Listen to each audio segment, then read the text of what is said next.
Assalamualaikum warahmatullahi wabarakatuh. Perkenalkan, nama saya Ilma Salvia Purwandari, nomor NIM 24207029, Prodi Tadris Bahasa Indonesia. Di sini saya akan menjelaskan metode kontemporel. Dan apa saja sih metode kontemporel? Yuk mari kita bahas.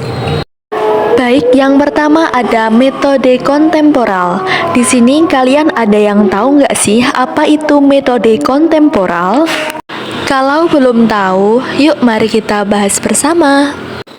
Metode kontemporal dalam pembelajaran bahasa merujuk pada pendekatan modern yang memanfaatkan prinsip pedagogisis terbaru dan teknologi untuk meningkatkan pengalaman belajar. Metode kontemporer mencakup mengenai respon fisik total, komunikatif, dan natural. Dalam metode kontemporer ada respon fisik total.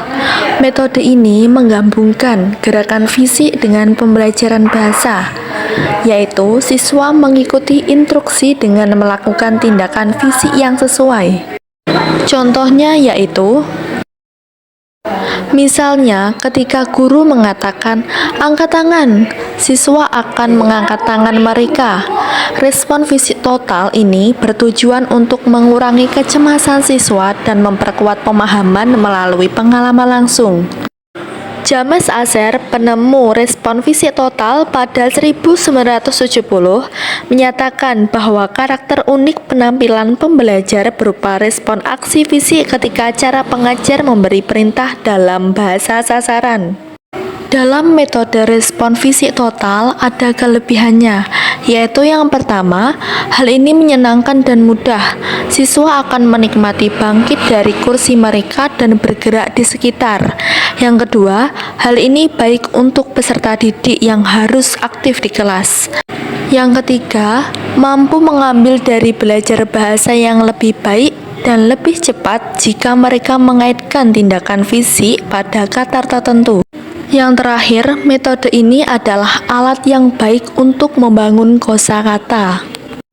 Tetapi pada metode respon fisik total itu memiliki kelemahan, yaitu siswa umumnya tidak diberi kesempatan untuk mengekspresikan pikiran mereka sendiri dengan cara yang kreatif.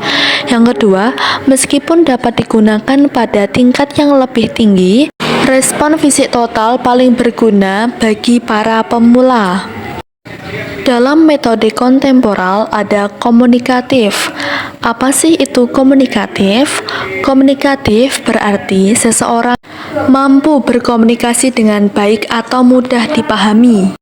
Sedangkan komunikasi adalah proses pengiriman dan penerimaan pesan antara dua orang atau lebih. Jadi, pendekatan komunikatif adalah pendekatan pembelajaran bahasa yang bertujuan untuk mengembangkan kemampuan berkomunikasi siswa. Pendekatan ini berlandaskan pada teori bahasa sebagai komunikasi yang menekankan bahwa bahasa berfungsi untuk interaksi dan komunikasi. Dalam pendekatan komunikatif, siswa berperan sebagai pusat pembelajaran, sedangkan guru berperan sebagai fasilitator. Dalam komunikatif ada ciri-ciri, yaitu kegiatan-kegiatan komunikasi fungsional terdiri dari berbagi dan mengolah informasi, berbagi informasi dengan kerjasama terbatas, dan berbagi informasi dengan kerjasama tak terbatas. Yang kedua, kegiatan interaksi sosial terdiri atas improvisasi, lakon-lakon pendek yang lucu, aneka simulasi, dialog dan bermain peran, dan lain-lain. Langkah-langkah dalam pembelajaran komunikatif. Yang pertama, tahap persiapan. Guru perlu memutuskan tujuan pembelajaran. Yang kedua, tahap pelaksanaan. Guru menyajikan materi pembelajaran dengan memanfaatkan pendekatan komunikatif. Dan yang ketiga, tahap evaluasi. Guru mengadakan evaluasi materi pelajaran yang lebih menekankan pada aspek kognitif dan efektif. Dalam pembelajaran komunikatif ada tujuannya. Terdapat 4 komponen dengan konsep kompetensi komunikatif. Komponen-komponen tersebut sebagai berikut. Yang pertama, kompetensi gramatikal, yaitu meliputi pengetahuan tentang item-item leksikal dan kaidah morfologi, sintaksis, semantik kalimat tata bahasa, dan fonologi. Yang kedua ada kompetensi wacana, merupakan pelengkap dari kompetensi gramatikal. Jika kompetensi gramatikal mencakup tata bahasa pada aturan kalimat, maka kompetensi wacana mencakup hubungan antar kalimat.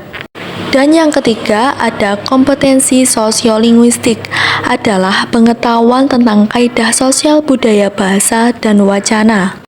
Dan yang terakhir ada kompetensi strategis, yaitu sebuah konsep yang luar biasa kompleks. Dalam metode kontemporal ada metode natural, yaitu teori belajar bahasa.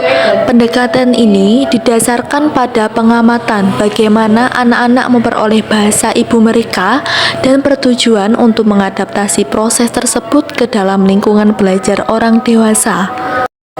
Dalam metode natural, yang pertama ada pemahaman tutoral yang mendahului produksi, bahwa produksi hanya akan efektif apabila siswa telah menangkap aspek pengertian atau pengertian mendahului produksi tuturan pada akuisisi bahasa asli.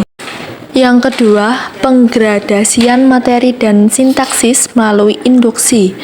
Kalimat dihadirkan dalam bentuk tingkatan sederhana hingga kompleks dan berada satu level lebih tinggi daripada yang dikuasai siswa. Hipotesis monitor. Model ini muncul setelah Krasen membahas fenomena performasi pembelajaran bahasa kedua, yaitu pertama, hubungan yang signifikan antara urutan kemunculan gramatikal tertentu. Kedua, terjadi perubahan pada urutan alamiah ketika pembelajaran mengajarkan tugas membaca dan menulis. Model monitor dikukuhkan oleh 5 hipotesis antara lain: 1. Belajar bahasa dilakukan terpisah. 2. Belajar bahasa memiliki urutan. 3. Belajar diawasi dan bahkan dikendalikan oleh monitor. 4. Belajar bahasa sangat dipengaruhi input. 5. Belajar bahasa dipengaruhi oleh saringan efektif seperti motivasi, keyakinan diri, dan rasa takut. Kritik terhadap hipotesis monitor, bahwa pengetahuan diuntungkan dari presentasi kaidah dan penjelasan terhadapnya, tetapi tidak serta-merta menjadi pengetahuan yang otomatis dan bahwa sadar. Penentuan merupakan kontraintuiti, yakni pengalaman bahasa sebelumnya menghadang ketika siswa memproduksi sebuah kalimat dalam bahasa kedua. Monitoring dalam aktuisi bahasa. Monitor ketidaksadaran dapat berlangsung ketika kaidah-kaidah bahasa diperoleh dan dipertimbangkan secara sadar. Pembedaan antara pemerolehan dan pembelajaran. Pembedaan antara memperolehan dan kaidah bahasa dengan cara menerangkan secara eksplikasi dan pembelajaran bahasa kedua tidak bermanfaat. Kaidah dapat diajarkan. Melarang pengajaran formal bukan alasan untuk tidak mengajarkan kaidah di dalam kelas. Aturan sederhana bisa diajarkan secara langsung dan pembelajaran bisa menyerap ketika kaidah itu digunakan secara tak sadar dan otomatis. Sekian pembelajaran video dari saya, semoga bermanfaat. Jika ada kurang atau lebihnya, saya meminta maaf. Wassalamualaikum warahmatullahi wabarakatuh.